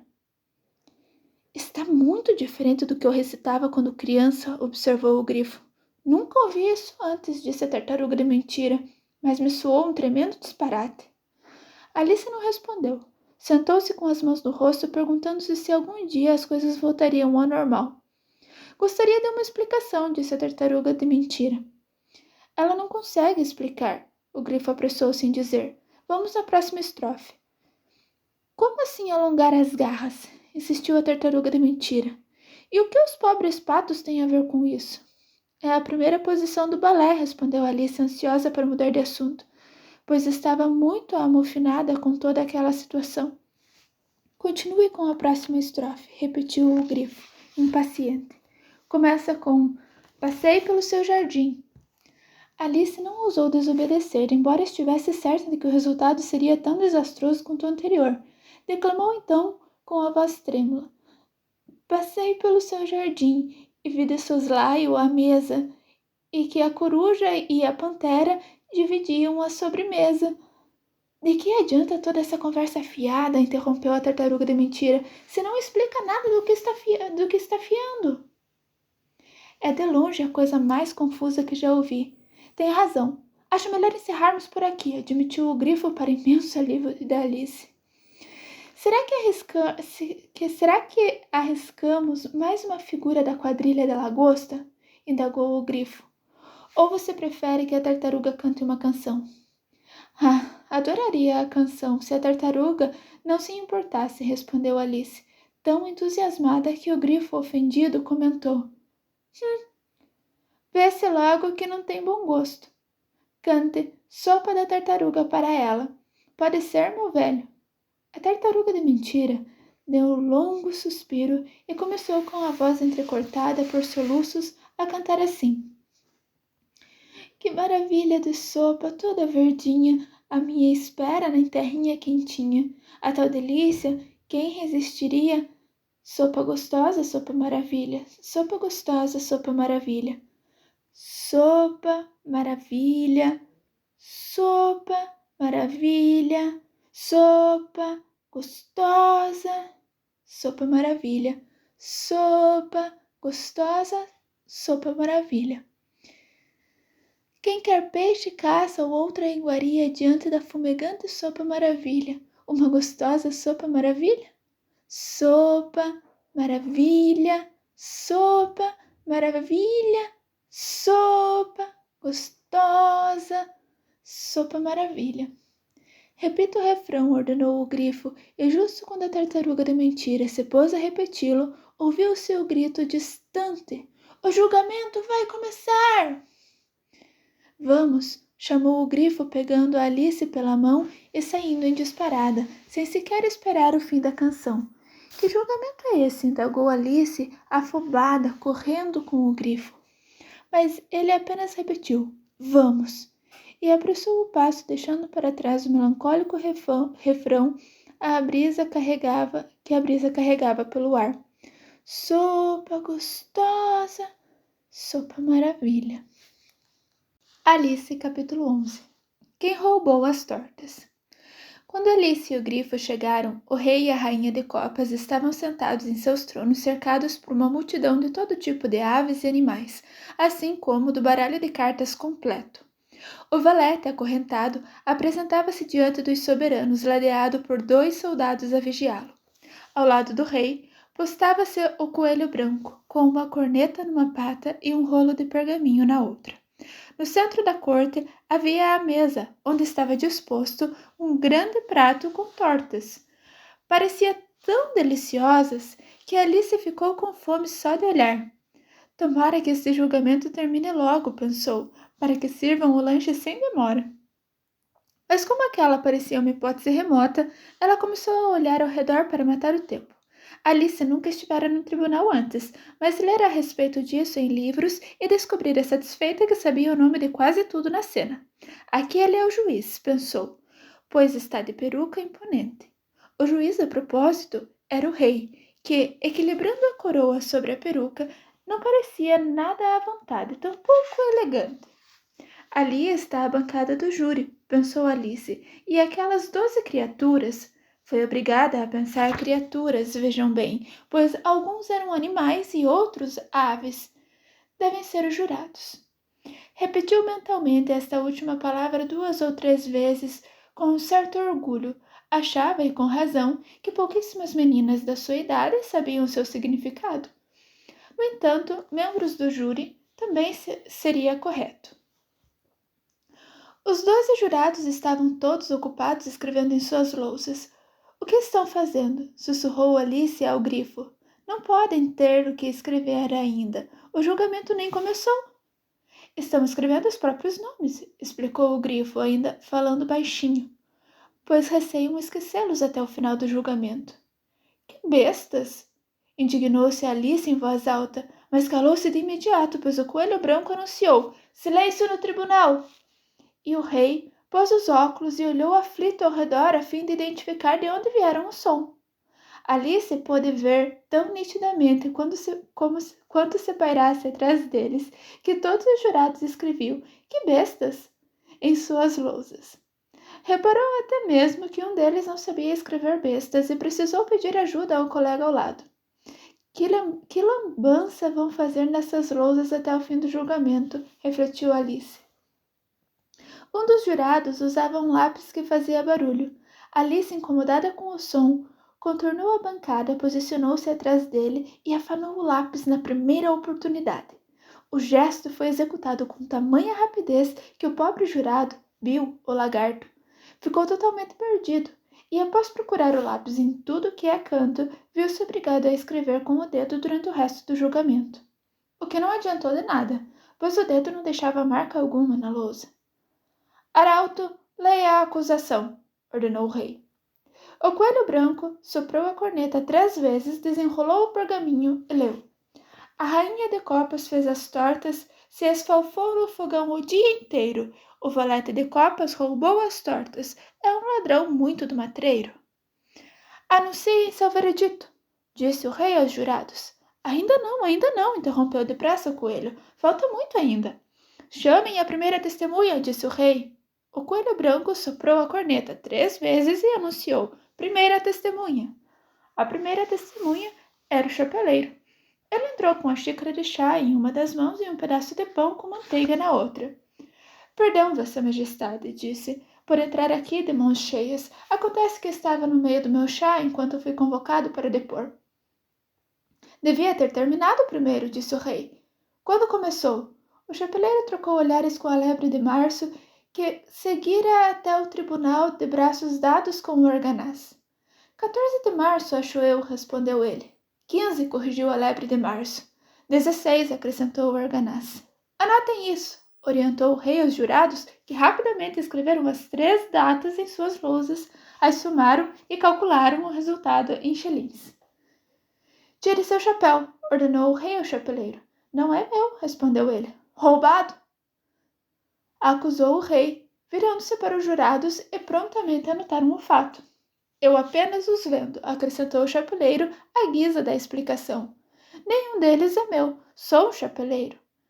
A rainha então colocou os óculos e pôs-se a examinar o chapeleiro, que empalideceu apreensivo.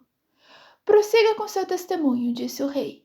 E não fique nervoso, ou darei ordens para que seja executado imediatamente.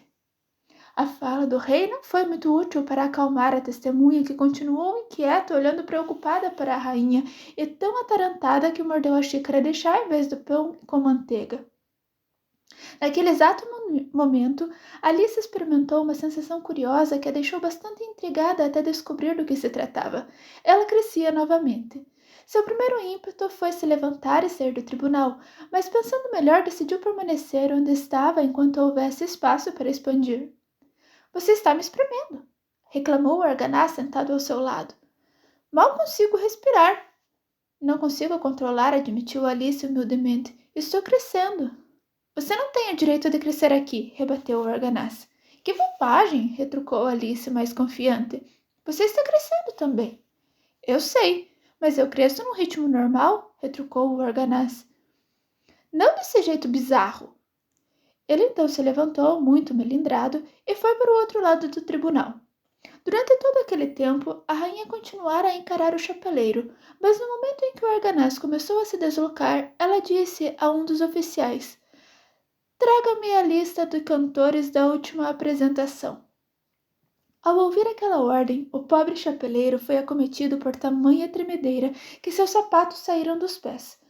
Prossiga com o testemunho, repetiu o rei irritado, ou darei ordens para que seja executado, estando ou não nervoso. Sou um pobre diabo, vossa majestade, continuou o chapeleiro com voz trêmula, mas tinha começado meu chá direito. Não deve ter nem uma semana. E o pão com manteiga escasseando? E a centelha da bandeja de... Centelha do quê? Perguntou o rei. Da bandeja, respondeu o chapeleiro. E desde quando existe telhado em bandeja? Exclamou o rei irado. Acha que sou um imbecil? Prossiga. Sou um pobre diabo, repetiu o chapeleiro, e passei a ver centelha em tudo desde então. Mas a lebre de março disse... Eu não, interrompeu depressa a lebre de março. Disse sim, insistiu o chapeleiro. Eu não disse sim, exclamou a lebre de março. Ele nega, pontuou o rei. Excluam esse trecho. Bem, então quem disse foi o arganaz, prosseguiu o chapeleiro, olhando ansioso para os lados para ver se ele negaria também. O arganaz não negou nada, pois dormia pesadamente. Depois disso, disse o chapeleiro, fatiei mais um pouco de pão com manteiga.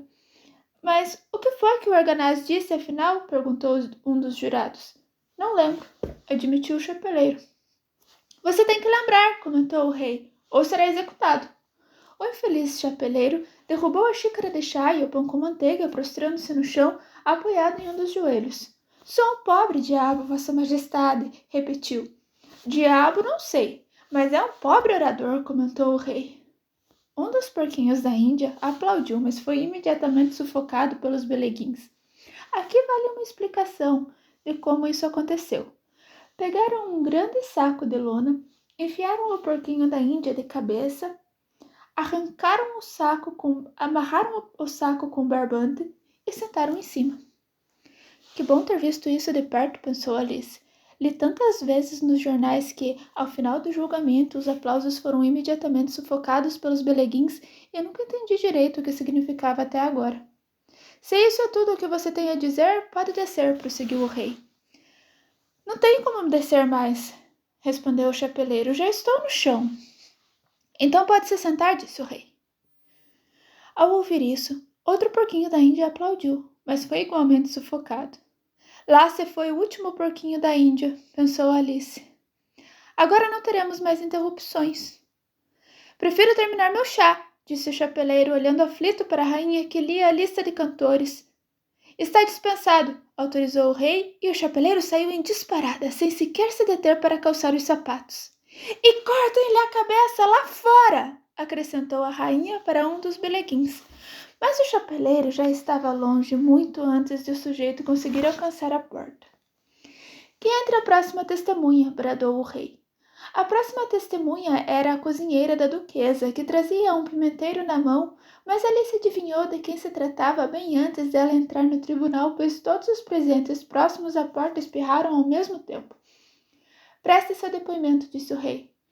Eu não, rebateu a cozinheira. O rei olhou apreensivo para o coelho branco que cochichou. Vossa Majestade precisa interrogar essa testemunha. Bom, se é mesmo necessário, suspirou o rei melancólico. Ele cruzou os braços, franziu o rosto para a cozinheira, até seus olhos ficarem praticamente cerrados e enfim perguntou, engrossando a voz. De que são feitas as tortas? De pimenta em geral, respondeu a cozinheira. De melaço, disse uma voz sonolenta atrás dela. Prendam esse arganaz! Gritou a rainha.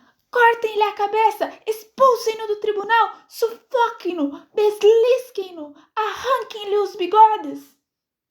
Por alguns minutos pairou confusão generalizada no tribunal, enquanto expulsavam o arganaz. Quando enfim a ordem foi restabelecida, a cozinheira tinha desaparecido. Não importa, exclamou o rei, visivelmente aliviado, que entre a próxima testemunha. E então sussurrou para a rainha.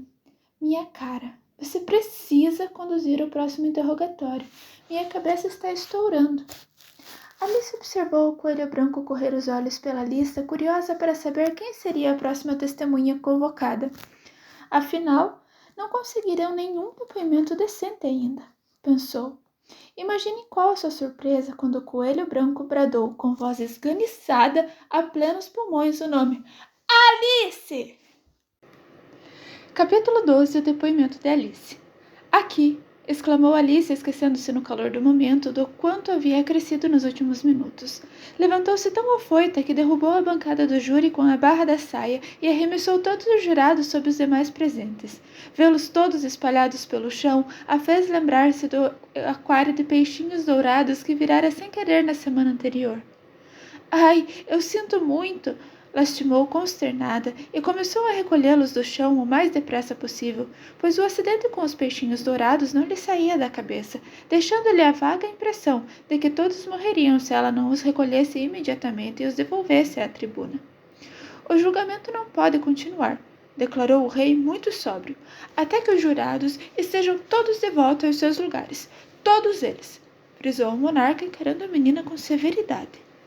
Alice olhou para a bancada e notou que na pressa colocara o lagarto de cabeça para baixo, e o pobrezinho balançava a cauda pesaroso sem conseguir se mexer. Ela se apressou para corrigir o erro e o reestabeleceu de pé. Não que isso faça muita diferença, pensou consigo mesmo, pois levando em consideração sua atuação no julgamento, tanto faz estar de um jeito ou de outro.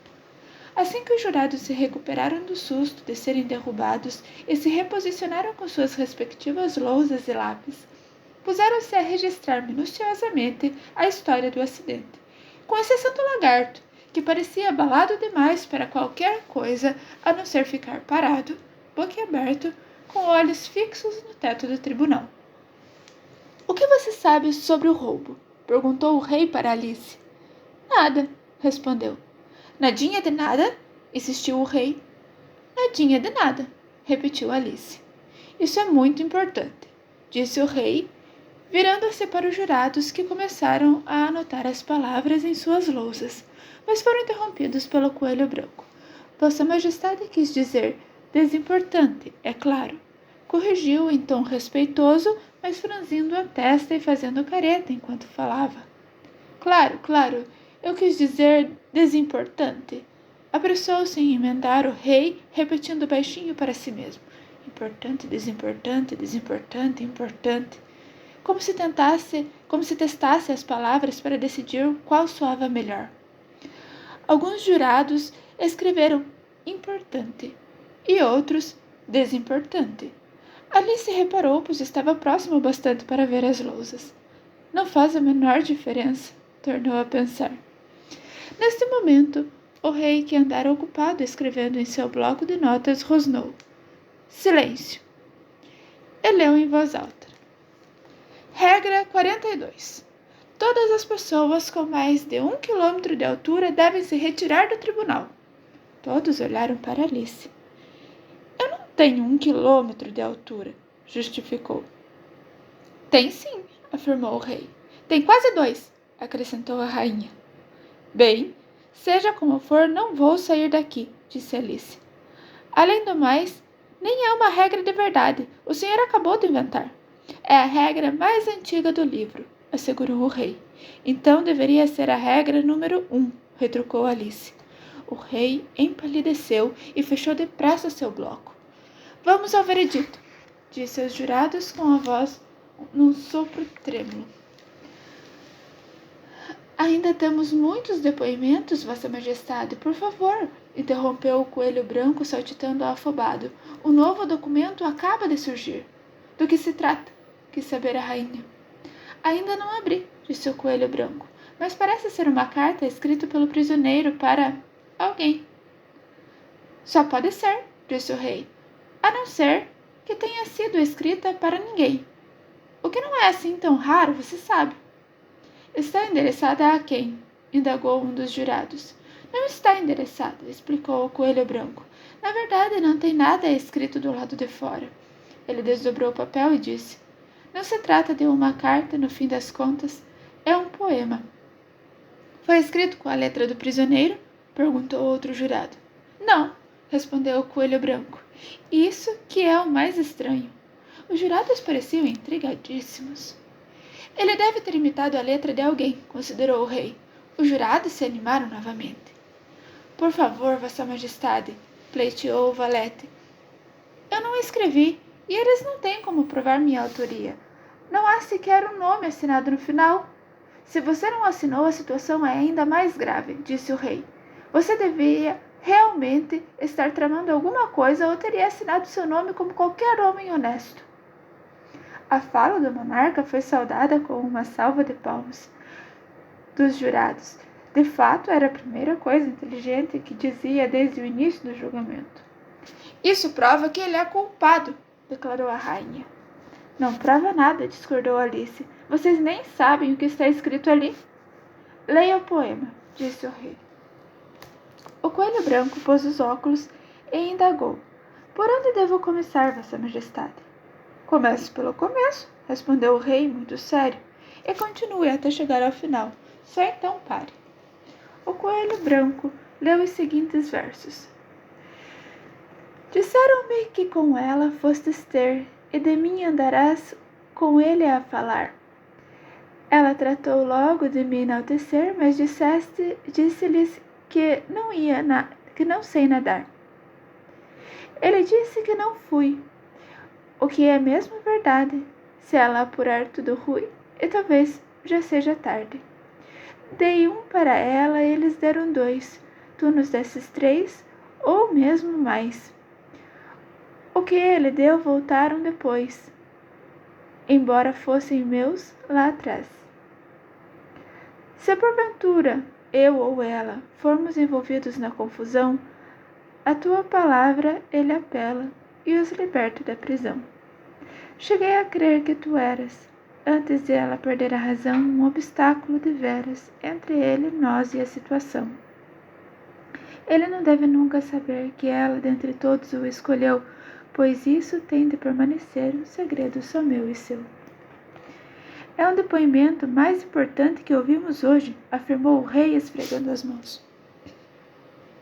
Agora os jurados devem, se algum deles puder explicar o que foi lido, disse Alice. Ela crescera tanto nos últimos minutos que perdera qualquer receio de interromper o rei. Eu lhe darei uma moeda. Não creio que esse poema tenha algum significado. Todos os jurados anotaram nas lousas.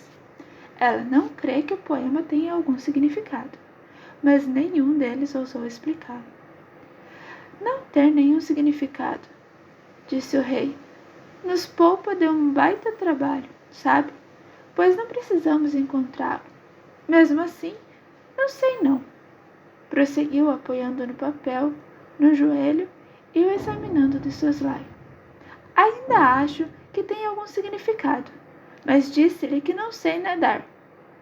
Você não sabe nadar, não é mesmo? Perguntou ao valete. O valete sacudiu a cabeça entristecido e retrucou. Por acaso pareço saber? O que, é claro, não parecia nem um pouco, já que era uma carta de papel. Está bem, disse o rei, que prosseguiu relendo os versos em voz baixa. O que é mesmo verdade? Isso se refere ao júri, é claro. Dei um para ela, eles deram 2. Aqui deve ser o que ele fez com as tortas, mas termina com voltaram depois, relembrou Alice. Exato, e aqui estão elas, exclamou o rei triunfante, apontando para as tortas à mesa. Isso está mais do que visível, mas antes dela perder a razão. Você nunca perde a razão, não é mesmo, minha cara? Perguntou a rainha. Nunca, exclamou furiosa, arremessando um tinteiro no lagarto. O coitado do Bill havia desistido de escrever na lousa com o dedo quando percebeu que não deixava marca alguma. Ao ser atingido, pôs-se depressa a escrever novamente, aproveitando a tinta que escorria pelo seu rosto antes que secasse. Então essa é uma acusação desarrazoada, concluiu o rei, ostentando um largo sorriso. Fez-se silêncio mortal. É um jogo de palavras, acrescentou em tom ofendido, e todos riram. Que o júri anuncie seu veredito, repetiu o rei pela 20ª vez naquele dia. Não, não, interditou a rainha. Primeiro a sentença, depois o veredito. Que maluquice! Exclamou Alice em voz alta. Onde já se viu anunciar a sentença antes do veredito? Cale-se, ordenou a rainha, roxa de ódio. Não me calo, retrucou Alice. Cortem-lhe a cabeça, gritou a rainha.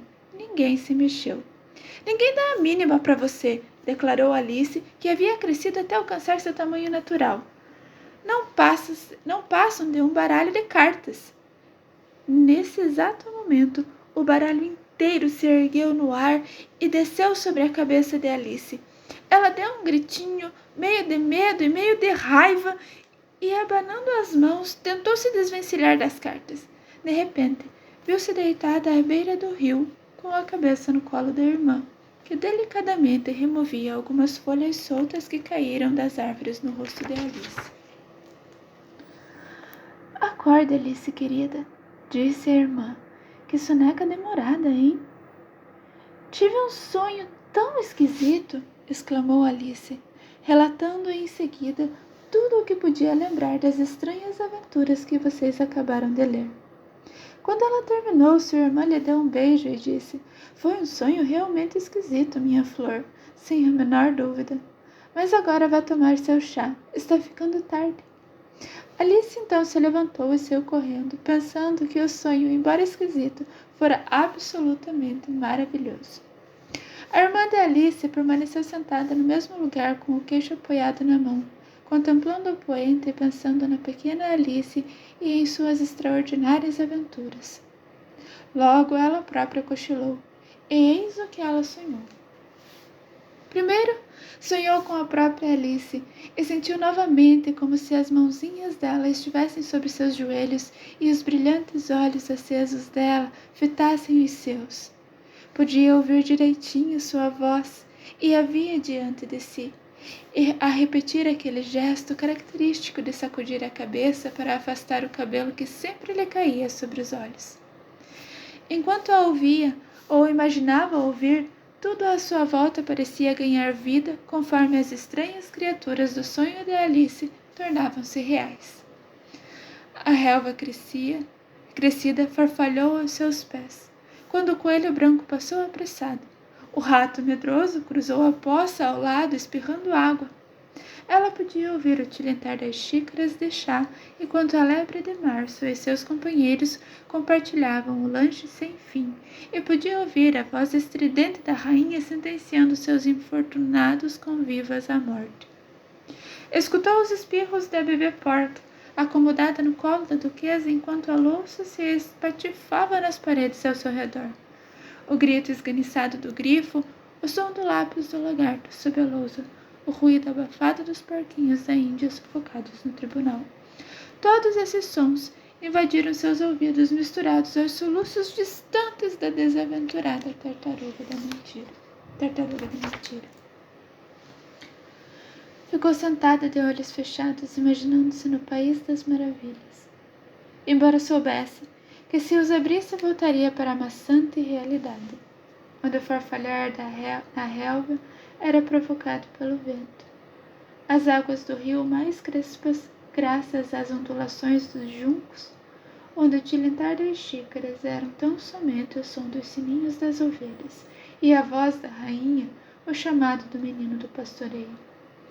Todos os outros sons esquisitos, como os espirros do bebê, o tom esganiçado do grifo, iriam se transformar, ela sabia bem, na ruidosa balbúrdia da fazenda. E os soluços confrangidos da tartaruga de mentira seriam apenas os mugidos do gado à distância. Por fim, imaginou como a irmãzinha se tornaria futuramente uma mulher adulta, e como conservaria na maturidade o mesmo coração singelo e amoroso do tempo de menina. Imaginou-a cercada de crianças que a fitariam com olhos ávidos e acesos, enquanto ela relataria muitas histórias fantásticas, talvez até mesmo seu antigo sonho sobre o país das maravilhas. Desejou que a Alice adulta pudesse ser compassiva com as tristezas banais das crianças, bem como regozijar-se com suas alegrias corriqueiras, lembrando-se de sua própria infância e dos seus dias felizes de verão. Fim.